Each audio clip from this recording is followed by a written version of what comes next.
as I got older and once I became a P and started being in charge of people, especially after Jay got murdered, I would make it a point when I was traveling. If I pull up and I see somebody on a motorcycle that was a civilian, I'd go over and introduce myself and talk to them and just try to let them understand that they have nothing to fear for me. How did that go over? Were you received well, or people still sometimes intimidated? I was, but you could never, really tell if you were being received because someone wanted to hear what you had to say or because they were afraid that they'd get picked up, they didn't listen. Mm-hmm. It's an interesting lifestyle, and being a president of a charter, it's a very powerful position.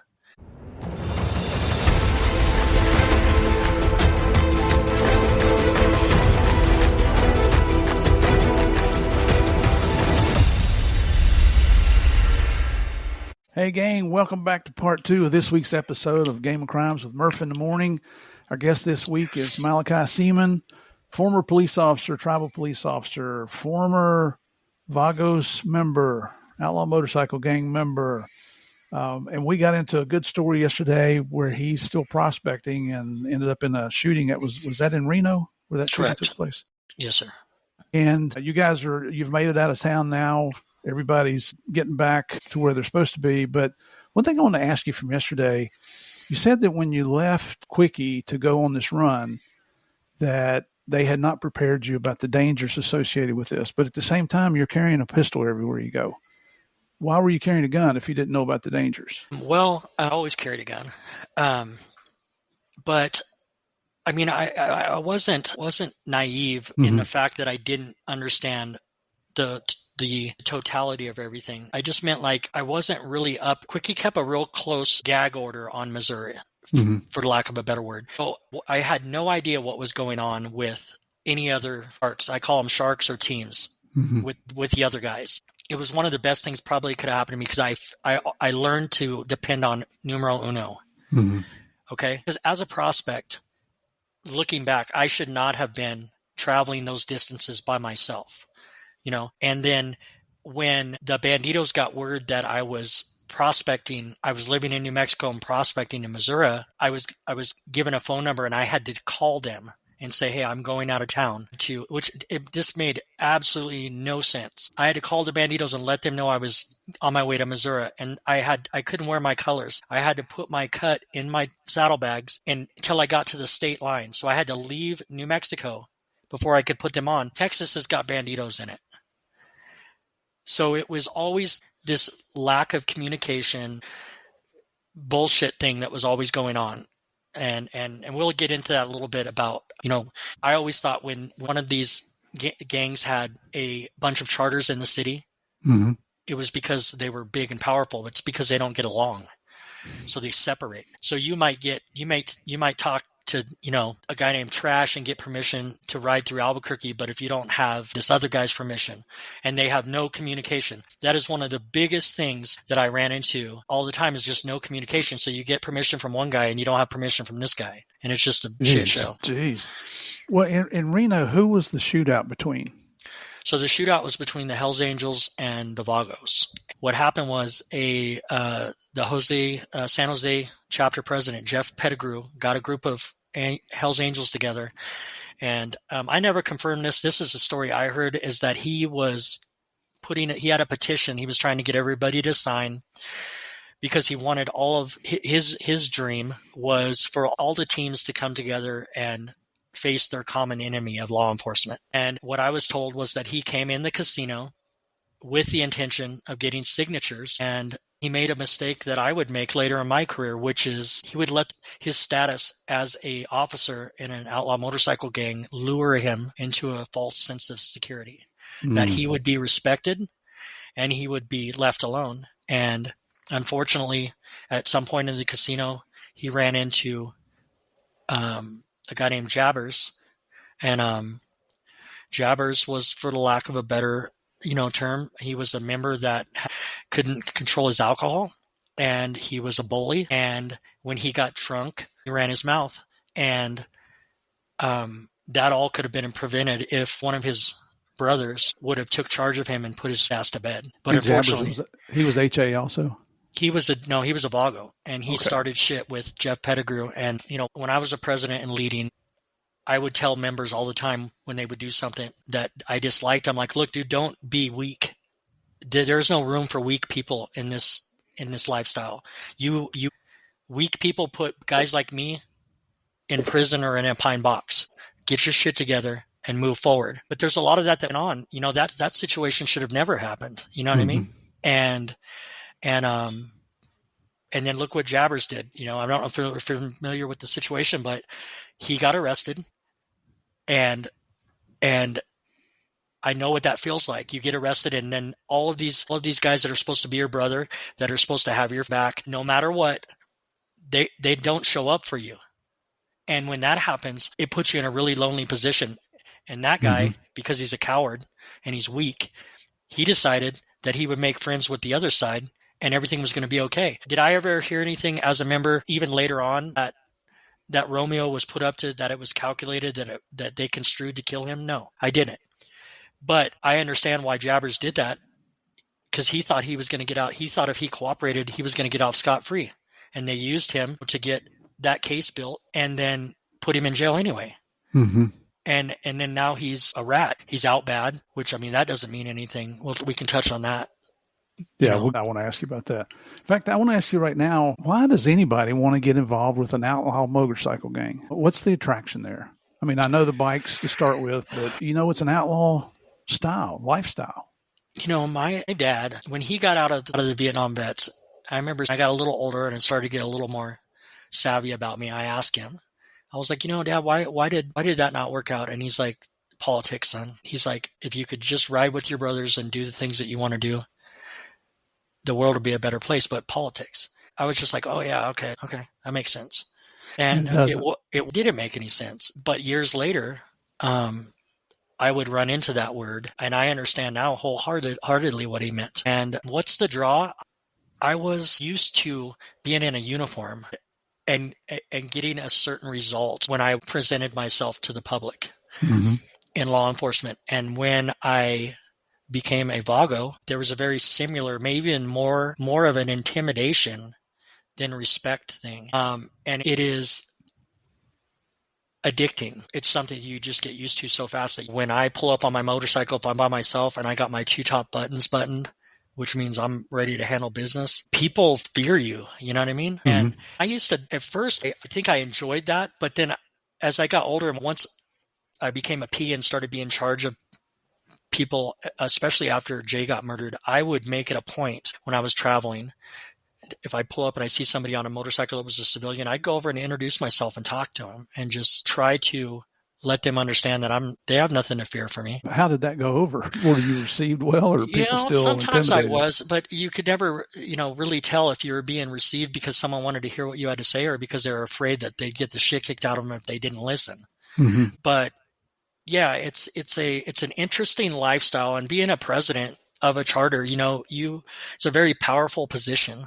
There's just, like I said, we can get more into that as we go on, but it's, it's a very powerful position that once you get used to, man, it's, an addiction. You said it. I think it's, not to speak for you, but it sounds like you want to be a member of a group, and it's a group that you trust, just like your dad was with his buddies, the former Vietnam Veterans Motorcycle Club. It's still, did you not realize when you joined the Vagos that it's an outlaw motorcycle gang, that they're involved in crime, that they're involved in intimidation and thieves and thievery and narcotics and weapons and all that stuff? I understood. Like, I didn't understand the totality of everything, and those things would come to me. Those things would become second nature to me. But the things that they don't tell you about that are going to cause you more danger than anything is not the laws you're breaking, not the people that you're hurting, but your own brothers, the things that they're going to do to you. Wow. The knives that they're going to stick in your back. Yeah, that's sad to say. And unfortunately, in law enforcement, we don't have a lot of those people, but they are there. Yeah. It's all about them. So what year did you actually become a patch member of the Vagos? So 7 months after Reno, I would become a full patch member and get voted in unanimously into the Springfield Charter. And who was your sponsor? How'd you Well, know I him? had two people. I had the president that stepped down. I can't remember his name. He got in trouble. Grumpy. But Souls was more of the guy that mentored me. He was a full patch member. He was working in Missouri, but he was actually out of Nevada. One of the dudes I miss, man, to be honest with you. Another guy that got screwed over, went to prison, and he was a great man. He was a Marine Scout sniper, and they called him Souls. I was one of these naive guys, like coming up, wet behind the ears. And so I would, hey, how'd you get your nickname? And Souls is like, well, when I was in Iraq, he's like, I made up these forms. And he's like, I would take like candy bars and stuff and trade them to the kids or men or women. And they would sign that affidavit signing their soul over to me. And he was just an interesting guy. Only one night did he ever get enough liquor in him where he started telling stories. But I'll tell you what, that guy went through a lot. Jeez. Was that demonic worship he's doing by claiming their souls, or? I think it was just a way for him to deal with the horrors of war, man. You know, I mean, I was never in combat. I was never in combat as a, in the military, as an operator, but, right. The things that I've seen in my lifetime have affected me, and I've had to do things to help to deal with that, But I've met some of the most amazing people in this journey, people that you could never tell me.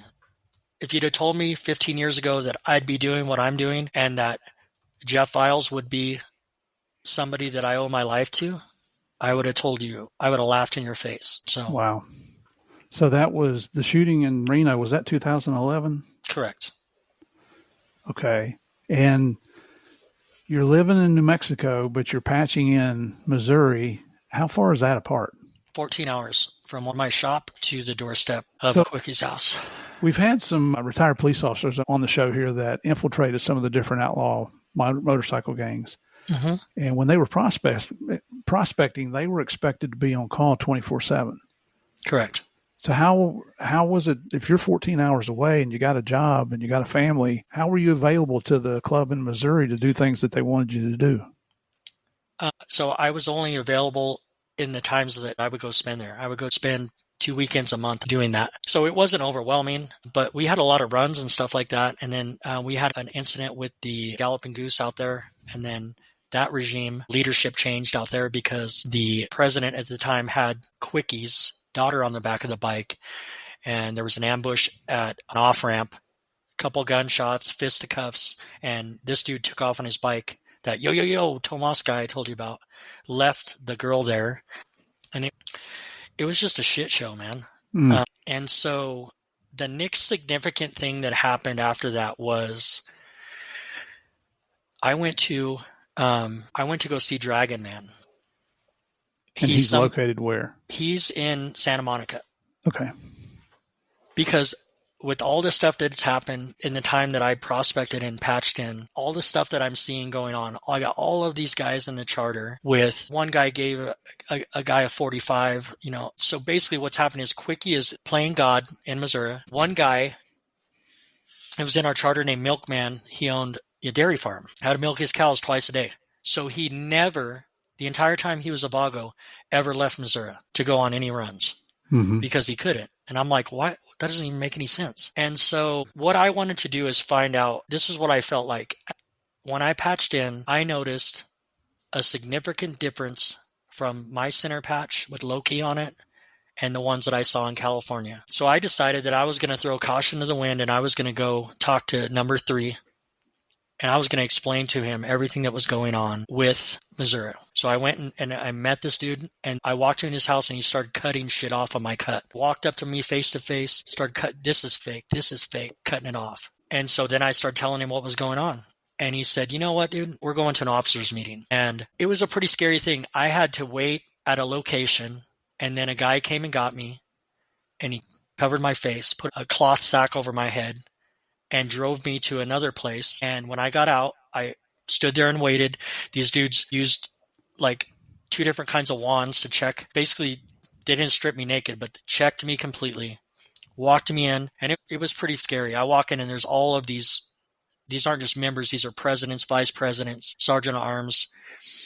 And Dragon Man stood up there and he said, I want you to tell all of these guys what you just told me. So I told him. This national president, Tata, was standing there and he's like, well, who exactly did Quickie John tell you he was? And I said, well, he told me he was you. And there was a couple of comments. Like one of the guys said, well, are you just pissed off because you feel like you bought bunk dope? And I said, no, I got asked to prospect into this organization. I've done my due diligence. I've handled business when I've had to handle it. I've done everything that was asked of me. And then on the day that I get voted in 100% by everybody in my charter, and they give me my patches and make me sew them on and pour beer on me and give me a hug and tell me that I'll be taken care of for the rest of my life. They'll always have my back. Nobody will ever let me down. This dude is giving me, none of this stuff is real. And so Tata, to ask everybody in the room, he said, we're going to get rid of a lot of these guys, and Quickie John's going to answer for his actions. What do you want to do with this dude? And he's all, I want a 100% vote. If we get all hands, he can stay. If we don't, he can go. And everybody raised their hand. And so I had to go trade my old stuff for new stuff. So then I got legit stuff. All my patches were legit from National, like they were supposed to come. And Quickie got pulled into a meeting and they center punched him, took his patch, made him a prospect for, I think somebody said it was a year. I didn't see him very much. So then I go back to New Mexico and we have a great business. I've already brought my dad in. I brought him in through Springfield. Mm-hmm. He's a patched member. So now my dad's a patch holder, yes. And then I get a call. I'm at work one day. Business is going good. I get a call from Dragon Man, and he said, I need you to stop what you're doing, and I need you to come to North Hollywood to the clubhouse. I'm like, okay. And so I think I'm trying to think. I'm probably almost a year in now, maybe 6 months as a patch holder after this last incident. So I pull up to the clubhouse, and there's nobody there. I'm like, that's odd. There's a couple of cars, a couple of bikes, but normally it's there's a North Hollywood, Lancashire Boulevard, big ass 2-story clubhouse, and I go in, it's kind of hard to see, and I get kind of snatched up as soon as I walk in. And I kind of thought somebody was trying to hug me, but then I realized that I was being restrained, that I had 2 on each side of me, and they stripped my cut off me, stripped me basically down to my underwear and set me in a wooden chair. And then all of the national cabinet is sitting there looking at me. And the national president comes up to me and he hands me my application that I filled out to be a Vago. And he's all, you hop? And I said, so when I was filling the application out, my Uncle Quickie said, make sure that you are honest. So on that application, it says Fort Mojave Tribal Police Department. And so my mind's working at 1,000 miles a minute trying to figure out my next best move. And I said, dude, look, I was out of a job. My wife was on my back. I took this job. I wasn't a cop. I said all I did was work in the motorcade. I washed cars. And I was told that I had to be honest. So I put it down. And so in the back of my mind, I'm thinking, look, I never made a fucking nickel. There's no paycheck stubs. Mm-hmm. I never was post-certified, and that's what they're going to look for. They're going to try to find a post-certification online. And so I just lied. And I went to a hotel for a couple of days. Dude Al took my fingerprints, made me sign a document, asked me a couple of questions about my background, and they said he'd get back with me. And then a couple of days later, I get called back, and I walk in, and Tata puts my cut back on me, and he tells me, nobody will ever ask you about this again.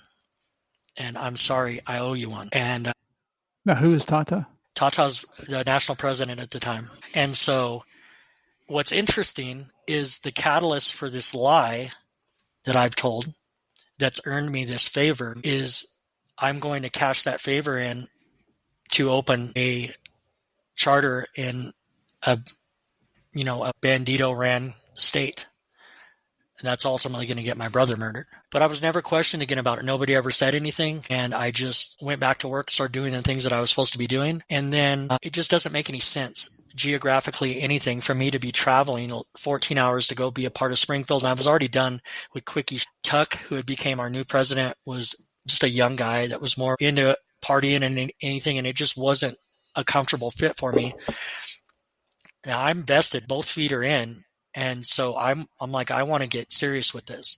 So I had been working since I got back from the clubhouse. I'd been working on this notion that, because I had a great group of guys. I had I wanted to bring my brother Jay in. I had another set of brothers, Shannon and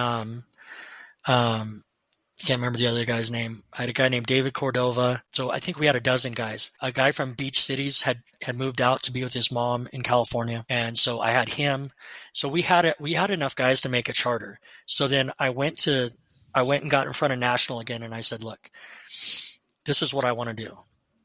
And I remember Tata, he was just like, do you understand what it is that you're asking for? And I told him, yeah, I understand. And I had, like, hindsight, I had no idea what I was asking for. And he didn't want to do it. They talked about doing like a four corners bottom rocker and, trying to, not step on the Banditos' toes. But I just told him if we open a charter in New Mexico, it doesn't matter if the bottom rocker says Disneyland, it's going to be on, And so I told him, you owe me one. So you have to give this to me. You called him out in front of everybody? Well, it's just him and I, but he understood. And he said, okay. So a few months later, I wanted to prospect a few of the guys and patch in the rest of the guys. But National made the decision. They invited us to Las Vegas. We went to the Buffalo Chips Casino, and I walked in with all my guys. They looked at everybody. I had turned in everybody's paperwork, and Bigfoot handed me a bunch of New Mexico bottom rockers.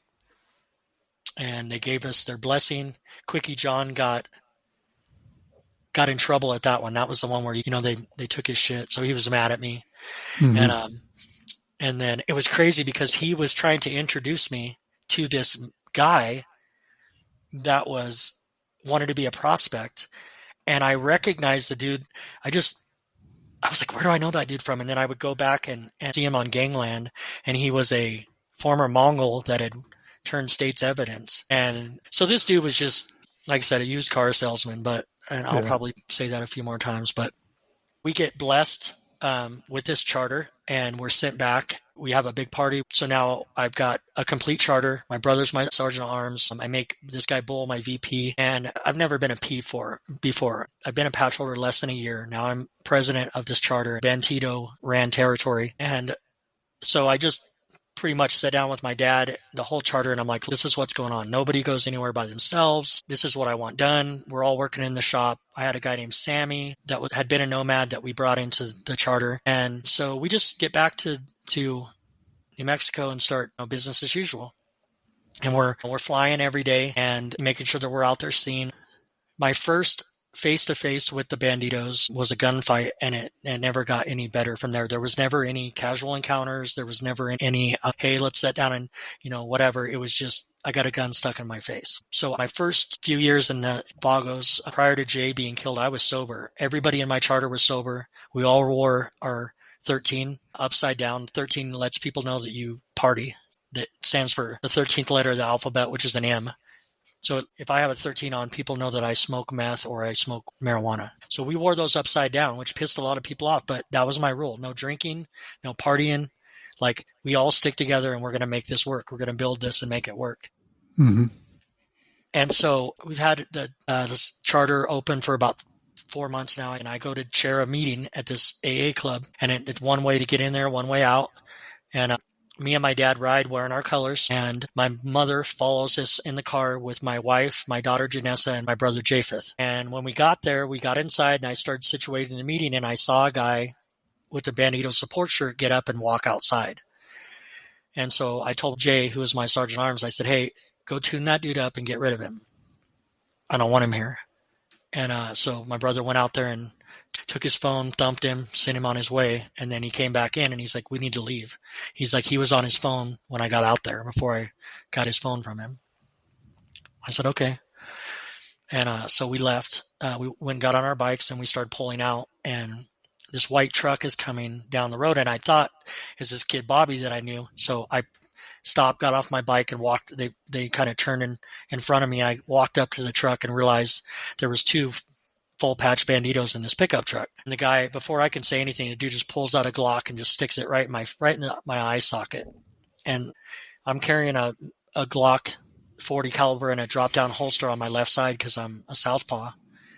And I just remember thinking, well, it's a short career, bro. And I know my family's behind me, so I'm like, I'm gonna yank this pistol out and get a couple rounds off, see if I can buy them some time. And so I quick drawed and stuck my gun right in his face, and then realized that he wasn't a shooter. His eyes got about this big, and he just punched the fucking pedal to the metal on the truck and took off. Well, about that time, my brother Jay saw what was going on, and he stepped out right in front of this fucking... And all I can think of is, he's dead. They're going to hit him. So I started unloading into the cab of the truck. And then somehow Jay got out of the way enough to where the truck just caught the end of him and spun him around. He always carried a set of 45s under his arm, so he pulled him out, and we just lit those guys up. And then I turn around and look, and my old man's sitting on his bike smoking a cigarette the whole time. And I'm like, what are you doing? And he's like, you look like you guys had it under control, man. So I said, let's get on the freeway and go to the shop. So we went to the shop. Now, what is your wife and mom doing with all this is going on? Just crapping their pants? Probably, man. So we raced back to the shop. Quickie John, the used car salesman, was there in a motorhome visiting with Sammy and Mikey were the other guys there. And I pulled up and I said, lock the shop down. I called all the members to the shop and put a couple of guys on the roof with AKs, barricaded the doors, put all the girls in a car with one guy and sent them out of town, and waited for the banditos to come and kill us. And nothing happened. The next morning, gang task force shows up in force. They knock on the door and ask me for me by name. So I went to the door and I said, what's up? And they said, look, Malachi, we have witnesses. We know what happened. We understand that you're a victim, but you need to tell us what's going on. You need to come down to the station and cooperate. You need to help us defuse the situation before it gets out of control, before somebody gets hurt. And I just told them, look, I'm in fear for my life and we are going to defend ourselves, but I don't have anything to say. And probably another month goes by. And then one of my guys, Shannon, breaks protocol and he leaves his house by himself. And bandits are watching him, and they catch him at a gas station, and they beat him really good. They took his bike. They didn't get his cut. He took off, and he was only a mile or so from the shop, so he showed up at the shop all beat up. And then his bike was out of gas while he pulled in the gas station, so we found the bike a couple of blocks from the gas station. That was the first time I had to discipline somebody, and so he got the rest of the shit baby out of him and took all of his stuff. I took his bike, took his cut, sent him down the road. And it was difficult because his brother was still in, and I just told him, look, dude, this is not a game. This isn't a play lifestyle. These guys mean business, and we will do okay if everybody listens to what I'm trying to say. Follow the rules that I put down. And then we just continue to do what we were doing. We were having a really good year with the shop. We'd already sold a couple of custom bikes, and the gang task force was really close. They were on the shop a lot. I remember one day a couple of banditos came up in plain clothes, acting like they were going to buy some motorcycles, and kind of got a little closer than they should have. But then the task force was watching them, and they showed up. They got out and separated us. And then my brother actually picked up a case right before he got murdered because we were on such a high alert there at the shop, trying to run a business and watch out for that other team. And it didn't make any sense. Some type of an officer, I don't know what agency he worked for. He wasn't a beat cop though. He was for something. Instead of calling down and talking to gang task force in Albuquerque and getting our information, our address, he decided to drive from Santa Fe in an unmarked Grand Prix with tinted windows. And so he came to the shop, and I was inside the shop, but I saw him drive by, and my brother was outside. But then when he came back by, my brother pulled his firearm out. He was also left-handed, pulled out his firearm and kind of kept it by his side. And the guy called for backup and had my brother arrested for aggravated assault with a deadly weapon. So that's how I met Ray Tuig, who would come into play to help defend me against the charges that I got, is we hired Ray to help with my brother. And so he's an attorney. Yeah, he's a really good attorney. And then, then August 4th, 2013, Charter's 8 months old. My brother's been in the Vagos for 8 months. I got a call a couple of days before. This was a Sunday, but I think Friday and Saturday I got a call from the dude Epi saying that he was doing this fundraiser and if we were going to come and visit. And then I didn't answer the phone on the particular Sunday, but it was another call asking if we were coming. I had guys in the Charter that day doing different things, some doing family things, and a couple guys doing some business for me. So the only people that were available were myself, my brother Japheth, and a regular member named David Cordova. So I rode down. I was actually backing out of my driveway. And so just to give you the idea of how I left my house on a normal day, or how I would be at the shop working, is I would have 3 extra magazines of 40 caliber ammo, my 40 caliber pistol in a drop down holster, a level 3 bulletproof vest, and then my cut over it. And that's how we walked around that city. This Sunday morning, I was backing out of my driveway. The garage door was closing, and someone stopped the door, and it started opening. And my little girl, Janessa, she came out, and she was holding up my bulletproof vest. And she was like, "Daddy, are you going to wear this?" So I stopped and got off my bike and took my cut off and put it on, put my cut back on, gave her a kiss, and rode down to the shop. And just a lot of things, man, that day. Like, we all got together. I kissed my mom and dad. I said, where Epi's motorcycle shop was on 4th and Manal, and our shop was on 1st and Manal. So it was like 3 city blocks. Mm-hmm. And so we all got our cuts on and everything, and I grabbed like $250 out of the till because I didn't want to go there and not donate some money. And we rode our bikes down there and pulled up into the front of the shop. And the investigator that Ray Tuig hired, that was an ex-Army Ranger operator, would say that I drove my guys into a horseshoe-style ambush with one way in and one way out. I remember pulling up in that driveway and putting my kickstand down on my bike next to the garage roll-up door about 10 feet from me. And as I'm getting off my motorcycle, that garage door rolls up and a guy comes flying out of there with an 8-foot 2x4 that had been cut in half, so about 4 feet of 2x4, mm-hmm. and comes right at me. I pulled my asp out. I had a collapsible baton that I carried and cracked him with it. And my brother hit him a couple times, and pretty much that was it. And I look over to my left, and there's the guy just like this pointing a gun at me. Are they wearing colors? He was wearing, these guys were. So it's interesting facts that day. So the only patches that were being worn there that day were the Black Berets, which is a Bandito support club. But I know for a fact that I identified 2 members of the Banditos that were not in Banditos colors that were in the crowd. And I believe it was 7 individuals that were all shooting at us, the 3 of us, and when the shooting started. But when that gentleman pointed, he had to drop on me. He could have killed me right then. So I put my hands up, dropped the baton. He holstered his gun. I said, "Look, man, that dude came after me.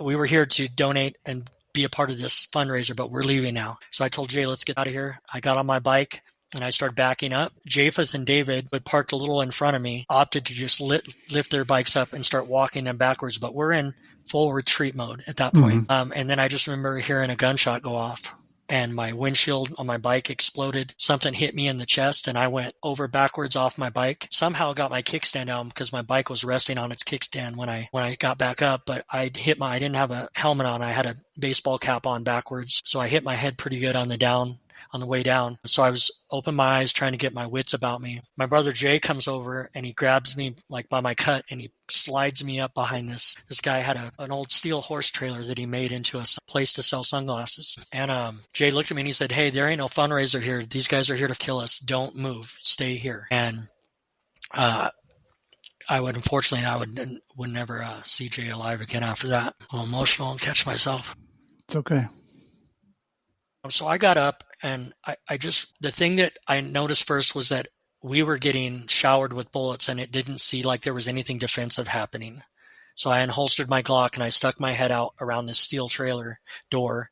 And when I did, it just got riddled with bullets. So the next time I push my weapon out and I fire a couple of rounds downrange, and then I look to try to see what's going on. And I see David Cordova with 2 pistols in front of him, cowering behind his bike with his hands over his ears, coward. And then I look over to the left, fire a couple more rounds, and I can see my brother's feet, and I can see one of his hands is convulsing. This is the beginning of that gunfight, and at this point, all I can think of is that somebody knocked Jay out. As impossible as that was for me to fathom, that's the extent of it. And so it's me and 7 guys shooting back and forth. And all I want to do is get to my brother. And I'm yelling at him. I'm just like, "I just want to get to my brother. Stop shooting." And every time I try to advance, I'll fire a couple rounds. And every time I get out from behind cover, they just let me have it, man. I finally got to him once, and I pushed a little harder than I should have. And I just kept unloading rounds as I'm moving forward, got a hold of him. And my brother was a big dude, man. I grabbed a hold of him, and I couldn't move him. And then bullets are whizzing by my face. And so I got myself back behind cover, and I put my last mag in. And one of the guys was getting too close to me. And again, I didn't know Jay was The dynamics of that shootout would have changed if I would have known that Jay was hurt like he was. I know I'd have killed 4 of them, because there was a time that I could have shot 4 of them and killed them. Mm-hmm. When the last guy that got real close to me, I shot him through the fat of right through his calf. I was just trying to shoot him in the kneecap to get him from advancing on me, because I knew I was down to like 4 or 5 rounds, so I was running out of protection. And I put him down, and then fired a couple more rounds. I started hearing the sirens. Finally, my gun's empty. I holster it, grab a knife that I had, and I just waited for these dudes to come and kill me. The police showed up, and they engaged those guys that were still shooting. They went right by me. So I took off running. I slid over and I grabbed Jay, pulled him up on me, and I'm slapping him in the face. I flipped my phone open, and I dialed Dragon Man. He's like the first guy on my contacts, and I'm trying to wake Jay up, and I finally pull his hat and his scarf off, and that's when I saw that he had a bullet entry wound to his forehead. Dragon Man answered the phone. I told him, look, Jay's been shot, and I said, I'm going to jail. So I said, you need to get some people down here to protect my family. And I got arrested. They're handcuffing me, and I hear this car, thought it was going to run over us. Squealing tires, brakes lock up. Guy jumps out of the driver's seat, and it's my dad. He's just like, where's your brother? Where's Jay? He's like, is he all right? And I couldn't even speak. I just shook my head no. I don't think my dad's ever looked at me the same way since that day.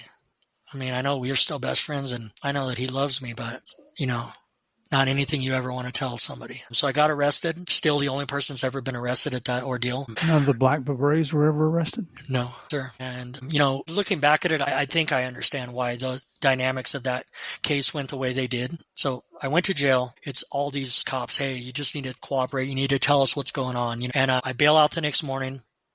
One of the detectives, and I understand why he did it, he came in and he sat down and he's like, look, Malachi, Jay's in surgery. He's going to survive. The bullet mushroomed on his scalp and went around. He's in surgery, so you just need to cooperate. We need to put a stop to what's going to happen after this, and you need to help us do that. And I didn't. I told him I don't have anything to say. And then I got out. I bailed out the next morning at 8:00. Walked out to the Sallyport thing, and my dad, I saw there was a big Suburban there, a bunch of people in it.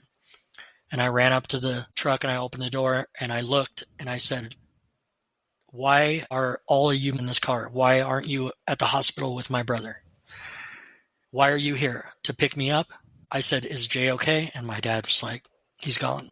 And the hardest thing in the world I've ever had to deal with, I know I screamed, I'll never forgive myself or something along those lines. And I went home and tried to console my parents, made a few phone calls, and then my lawyer showed up and he said, you got a court date at 11:00. And I was like, I just got out of jail, bro. And he's like, we got to go.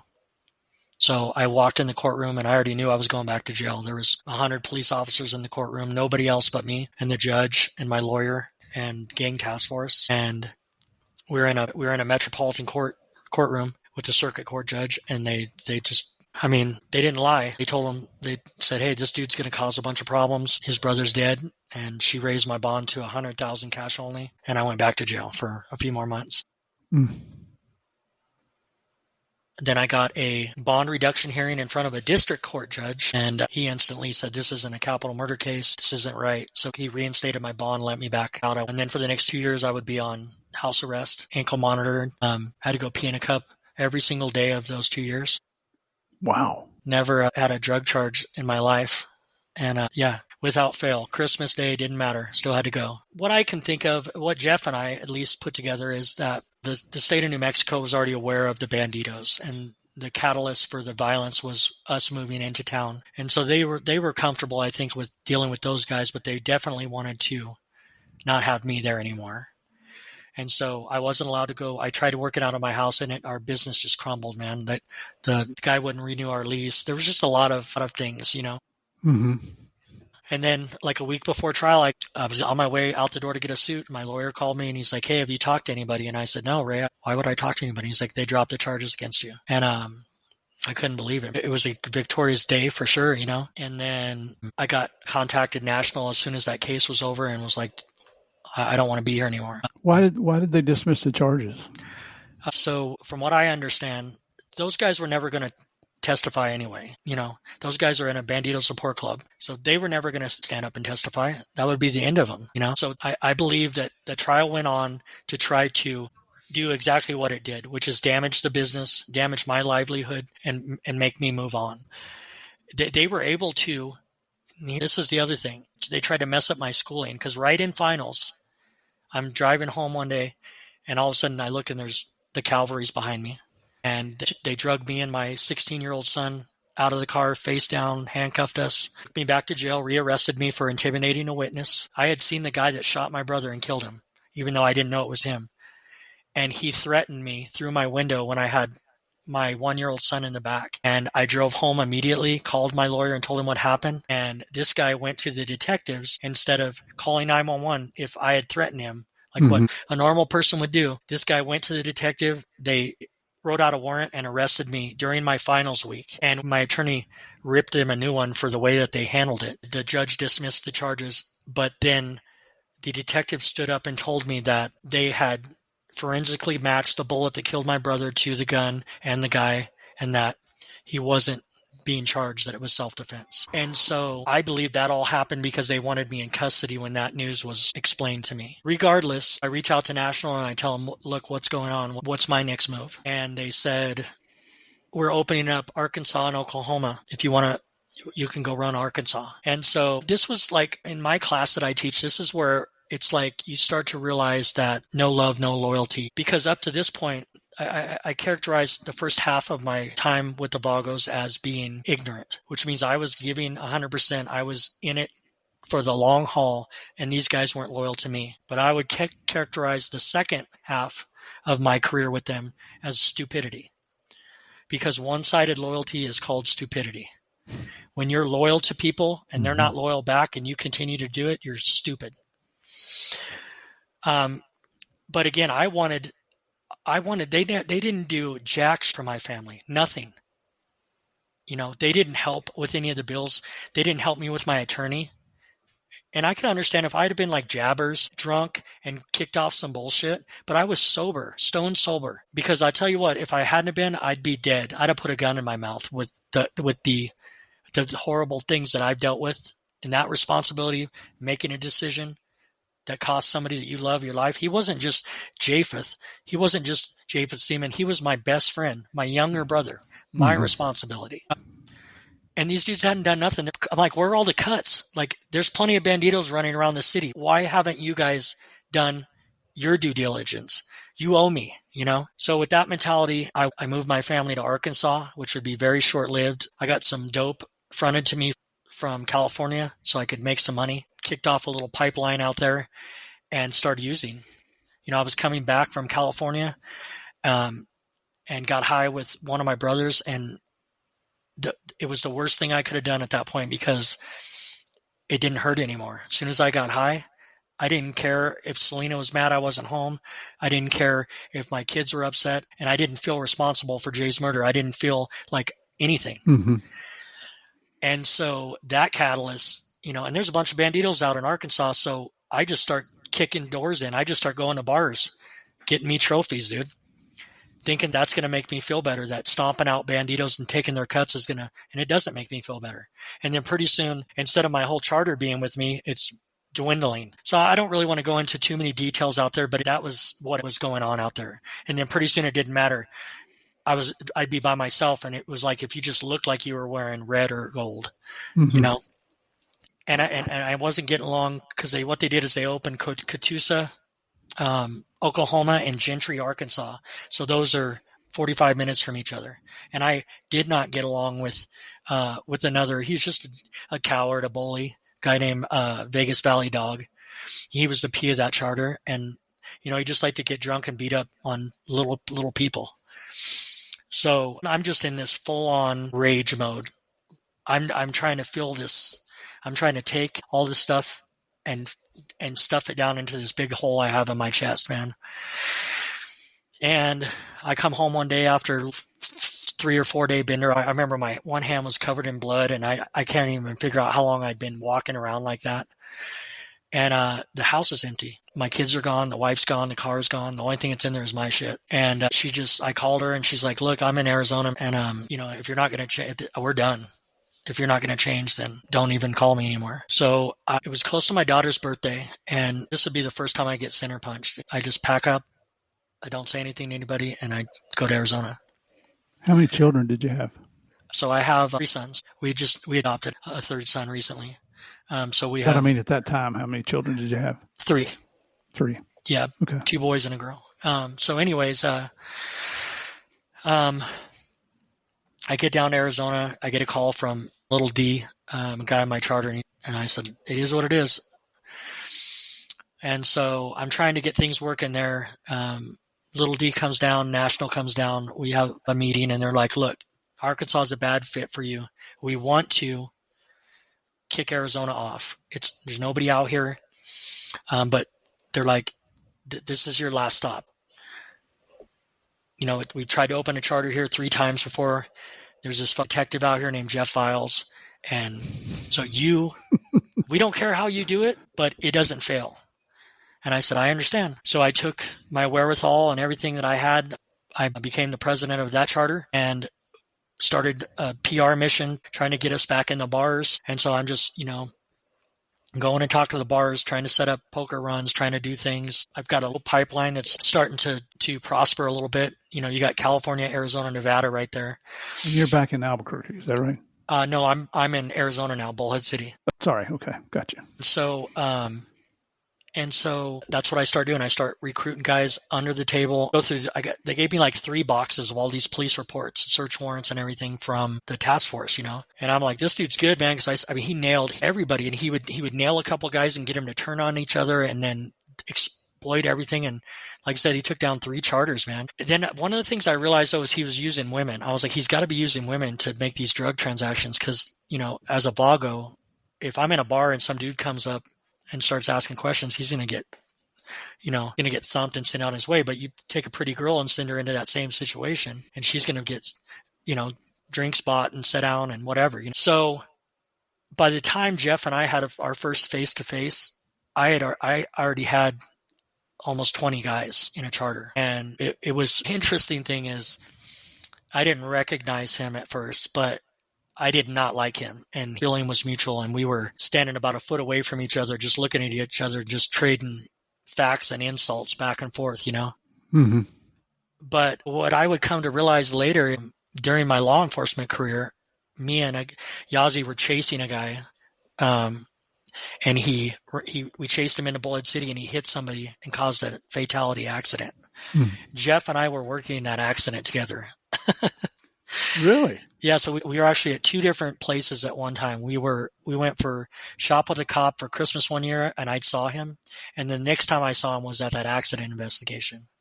Wow. Small world, huh? Yeah. So we started having some really successful bike nights, and I was still self-medicating and trying to keep it under control so Selena didn't leave. And we opened 2 motorcycle shops, different locations, and started pumping the work out again. Had my cousin, Jed. We found this support club that we wanted to pull into ours from Phoenix, and we pulled him in and then put my cousin and a few other guys. It was called the Zopalotes. And things are like, from that gang standpoint, things are really good. We had a real big, huge bike night. A bunch of Vagos came down from California, and it was, as these things are all going, recovering from the incident with my brother and everything, my status, went to superstar status, in that organization. Mm-hmm. Because I was just a proven soldier, man. When people got after us, we got back. Mm-hmm. And then Jeff turned the heat up. Jeff just was not getting the results that he wanted. And so the next time we have a bike night, it was so bad, man. They pulled over one of our guys, and he was smoking a cigarette, and the cop's like, put your cigarette out. He flicks it, and he's like, turn around, put your hands behind your back. You're under arrest for littering. They're arresting guys for not wearing corrective lenses that were supposed to have it on their license. And it got so bad that now I'm getting shit from National. They're like, dude, what is going on? What have you stirred up down there? And I just, relinquished back to my old ways. I started really self-medicating, and I wasn't watching the charter and taking care of business like I was supposed to, spending a lot of time with females and not my wife. And then behind my back, these 2 guys that were in our charter. So this is what I did with Arizona. When I took over Arizona. We've been going for over an hour again. Would you be willing to come back for a 3rd part? Absolutely. So, ladies and gentlemen, obviously I just surprised him with this, but I wanted to leave this on a cliffhanger with you. because I want you to come back and listen. I've got so many more questions for Malachi here, and we didn't plan on doing a third episode, but we're just learning so much here. I think it's worth it, and he's willing to do it. So thank you for joining us again for part 2. Now you know there's going to be a part 3, and you got to come back and find out what happens after Jeff and his guys are rousting these guys up, and poor Malachi here is back in the tweaker pipe, which you don't know this, Malachi, but our number 1 rule here on Game of Crimes is kids don't do meth, because we know how bad it is, and you do too. That's right. So everybody, please come back again tomorrow. You'll hear the rest of the story, just like Paul Harvey used to say, but appreciate you coming and joining us. We look forward to seeing you tomorrow. Until then, God bless.